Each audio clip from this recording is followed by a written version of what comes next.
It's a good afternoon here in College Park at Byrd Stadium. This is Wayne Viner with Bruce Posner for Red Turtle Productions. Bruce, a 50-21 victory. Who's your star of the day? We both missed it. It was Will Likely, obviously. 233 return yards on punt returns. It breaks the record of from 1939. Was it Minnick? You the guy who won the Heisman. 233 yards, a Big Ten record.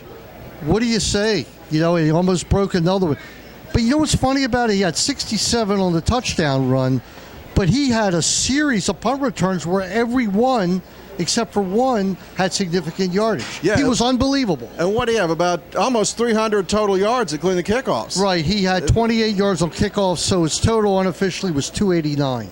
Wow. 289 yards from the kick returner today. Let's talk about Perry Hills. What was your take?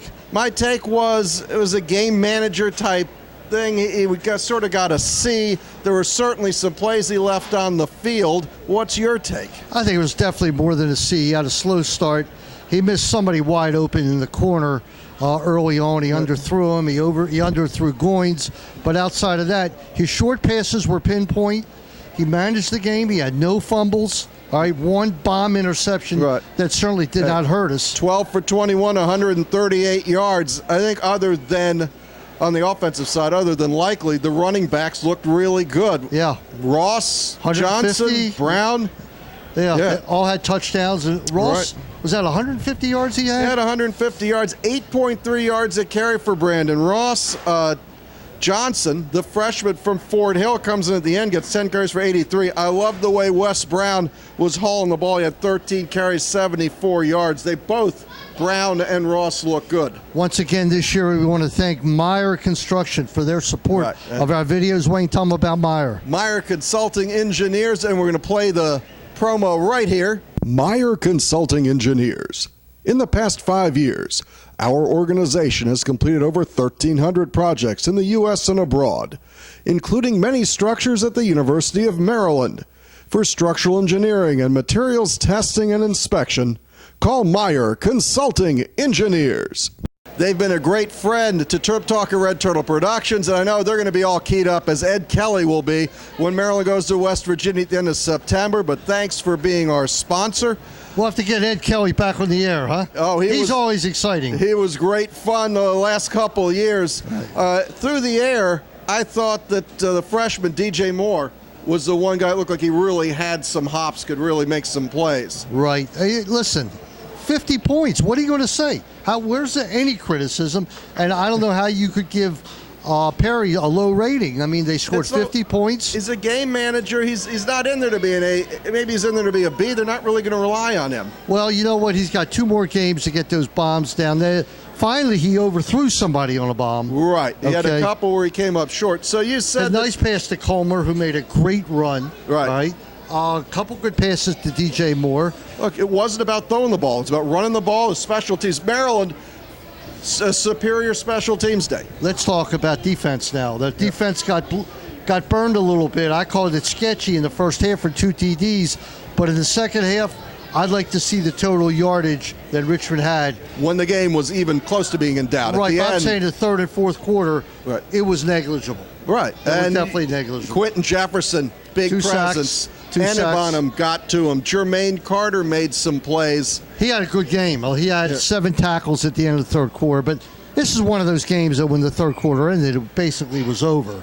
All right. Oh, yeah. It got to a point where it was over. It was 10-0, and the kids behind me said, game's over. I said, no, not so fast. Maryland ends up trailing 14-13, and then whoosh, they took off. There was some road grade running there. I mean, they were just Terps smashing Richmond there for a while. Well, elsewhere, real quick, the Orioles, our dream is coming to an end. Really? Price had a 6-0 in the 6th inning. I didn't get a final. That's too bad. And of course, there's Ravens cuts and Redskins cuts, and former Terp Nick Novak was let go this afternoon by the Chargers. Right. I think the story here is Maryland, they didn't play through most of the game. They weren't playing with 50 guys running out. They stuck to 25 guys. And in the end, those 25 guys were starting to really put it together. Right, well, he subbed in the 4th period. At the end, yeah. At the very end. And look, bottom line, 50-21, Bowling Green next. Take care of business next week. Take care of business the following week against South Florida. And then you got a game the whole nation will watch against West Virginia. And you come home to play Michigan. All right? Yep. It's amazing how pumped you feel after a win. Yeah. You really do. I'm looking forward to the khaki pants of Michigan coming in here to College Park. Well, they didn't look so great last night. No, I want to beat them. They lost to Utah. But, hey, Maryland wins, so that makes it a great day. Remember to listen to Terp Talk on Wednesday. Sports Maven next Saturday at 9 o'clock. And then In the Nest, your Raven show starts following Sunday. I got a great tweet that's going to appear.